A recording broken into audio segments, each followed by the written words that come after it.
오늘은 구글 스프레드시트와 루커 스튜디오를 연결해서 실질적인 마케팅 인사이트를 얻을 수 있는 대시보드를 만드는 방법을 알려드리겠습니다.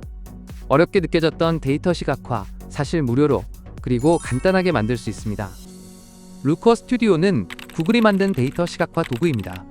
루커 스튜디오를 활용하면 우리가 흔히 말하는 대시보드를 손쉽게 만들 수 있습니다. 다양한 데이터 소스를 연결해서 핵심 지표의 현황과 추이를 한눈에 확인할 수 있는 것이죠. 최근 들어 루커 스튜디오를 활용하는 기업들이 빠르게 늘고 있는데 그 이유는 다음과 같습니다. 첫째, 무료 버전만으로도 충분한 기능이 제공됩니다. 루커 스튜디오는 구글 시트, 구글 애즈, 구글 애널리틱스 등 거의 모든 구글 서비스와 무료로 연결할 수 있습니다. 일반적으로 퍼포먼스 마케팅 대시보드를 만들 때에는 엑셀 파일을 직접 연결하거나 데이터 양이 많지 않은 경우 구글 시트를 연동하는 방식을 많이 사용합니다. 둘째, 원하는 형태로 대시보드를 자유롭게 커스터마이징 할 수 있습니다. 루커 스튜디오는 기본적인 스코어 카드와 테이블, 라인 차트와 바 차트는 물론 트리맵이나 워터폴 같은 다양한 시각화 기능을 제공합니다. 이렇게 시각화하면 단순한 로 데이터 형태로 데이터를 보는 것보다 훨씬 깔끔하고 직관적으로 확인할 수 있죠. 또 데이터가 자동으로 갱신되어 매번 리포트를 새로 만들 필요가 없다는 점도 큰 장점입니다. 이제 구글 시트 연동 방법과 마케팅 성과 분석에 유용한 차트 종류를 알아보겠습니다. 구글 시트를 연결하려면 루커 스튜디오에 접속한 뒤 빈 보고서를 클릭합니다. 그러면 연결할 데이터 소스를 선택하는 화면이 나타나는데요. 여기서 구글 시트를 선택합니다. 이후 특정 시트를 선택하고 하단의 추가 버튼을 누르면 시트와 루커 스튜디오의 연동이 완료됩니다. 이제 이 데이터를 바탕으로 대시보드를 구성할 수 있습니다.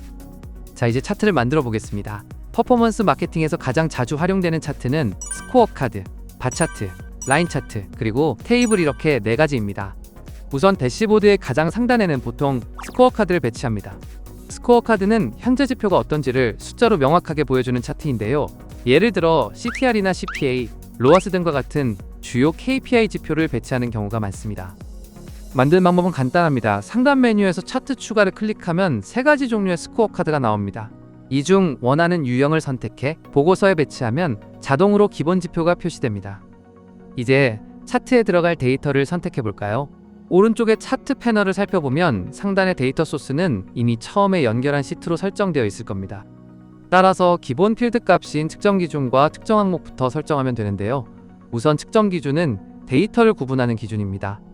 예를 들어 캠페인명을 측정 기준으로 선택하면 같은 캠페인에 속한 숫자 데이터가 하나로 묶여 표현됩니다. 이때 측정 기준은 숫자를 계산하지 않고 단순히 데이터를 그룹화하는 역할을 합니다. 반면 측정 항목은 실제로 보고자 하는 숫자 값입니다. 앞서 예로 든 각 캠페인별 광고비나 클릭수, 그리고 노출수 같은 값이 이에 해당하죠. 합계 평균 최대값 등 다양한 방식으로 집계할 수 있으며 집계 방식은 속성창의 연필 아이콘을 클릭해 변경할 수 있습니다. 스코어 카드는 데이터를 그룹화하지 않고 하나의 숫자만을 보여주는 차트이기 때문에 기본적으로 측정 항목을 기준으로 작동합니다. 따라서 측정 항목만 선택하면 차트가 완성됩니다. 필터는 특정 조건의 데이터만 걸러서 보고 싶을 때 사용하고, 기간 측정 기준은 지난 7일이나 이번 달 같은 기간 필터가 어떤 날짜를 기준으로 작동할지를 결정해주는 역할을 합니다. 또한 스파크라인은 전체적인 추세를 보여주는 시각화 방식으로 스코어 카드 아래에 같이 들어갑니다. 이때 기본 그룹은 스파크라인이 어떤 기준으로 순서대로 연결될지를 정하는 설정입니다. 대부분의 경우 날짜로 두어 데이터의 시간별 변화 흐름을 나타냅니다. 또 스파크라인의 색상과 곡선 모양 등은 스타일 탭에서 변경 가능합니다. 한편 계산된 필드 추가 기능을 사용하면 기존 칼럼 데이터를 바탕으로 새로운 계산식을 적용해 원하는 형태의 지표를 생성할 수 있습니다. 예를 들어 클릭률은 리포트 전체의 합계 기준으로 계산하기 위해서 sum impressions 분의 sum click 형태로 수식을 작성해야 합니다. 지금 파일에서와 같이 칼럼명에 sum이 붙어 있더라도 실제로는 행단위 데이터이기 때문에 다시 한번 sum으로 묶어줘야 전체 통계를 반영한 정확한 값이 나옵니다. 또한 표시 형식을 %로 바꿀 수 있고 소수점 아래 자릿수도 자유롭게 조정할 수 있습니다. 이런 식으로 핵심 지표를 한눈에 볼 수 있도록 정리해주는 것이 바로 스코어 카드의 역할입니다. 다음으로는 바 차트와 라인 차트입니다. 바 차트는 카테고리별 수치나 일자별 데이터의 규모를 비교할 때 유용하고, 라인 차트는 지표의 추세나 변화 흐름을 시각적으로 확인할 때 자주 사용됩니다. 두 차트는 단독으로도 많이 쓰이지만 보통은 이렇게 겹쳐서 콤보 차트 형태로 표현합니다. 예를 들어 바 차트로는 광고비를, 라인 차트로는 클릭률을 함께 표시하면 비용 대비 효율의 흐름을 즉각적으로 파악할 수 있습니다. 콤보 차트의 가로축은 측정 기준으로, 세로축은 측정 항목으로 정해집니다. 하나의 차트에 여러 측정 항목을 추가할 수 있으며 각 측정 항목마다 스타일 탭의 시리즈 유형에서 선 또는 막대로 표시할지 선택할 수 있죠. 또한 스타일 탭에서 선의 색상, 두께, 모양 등 세부 설정도 자유롭게 변경할 수 있습니다. 마지막으로 테이블 차트가 있습니다.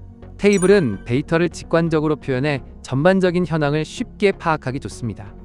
예를 들어 테이블의 광고, 노출수, 클릭수, 클릭률 등의 지표를 함께 배치하면 각 캠페인의 성과를 세부적으로 분석하고 어떤 부분이 효율적인지 바로 확인할 수 있죠. 테이블 차트 역시 기본적으로 특정 기준과 측정 항목만 설정하면 자동으로 구성되며 정렬 기준이나 상위 N개 항목만 표시하는 필터 등을 적용해서 보다 효율적으로 데이터를 정리할 수 있습니다. 실무에 바로 적용할 수 있는 루커 스튜디오 템플릿도 직접 구성하여 더보기란에 공유드렸으니 다운받아 가시길 바랍니다. 그런데 루커 스튜디오 같은 대시보드 툴을 사용하다 보면 결국에는 데이터를 일일이 정리하고 가공해야 한다는 이유로 점점 손이 멀어지는 경우가 많습니다. 하지만 마케팅 자동화 솔루션인 레버 엑스퍼트를 활용하면 이야기가 달라집니다. 레버 엑스퍼트는 다양한 광고 매체와 트래킹 데이터를 자동으로 수집 및 정리해 주어 이를 루커 스튜디오와 연동된 구글 시트에 넣어주기만 하면 대시보드가 업데이트됩니다. 데이터 정리에 번거로움 없이 레버 엑스퍼트와 루커 스튜디오로 효율적인 마케팅 전략을 시작해보세요.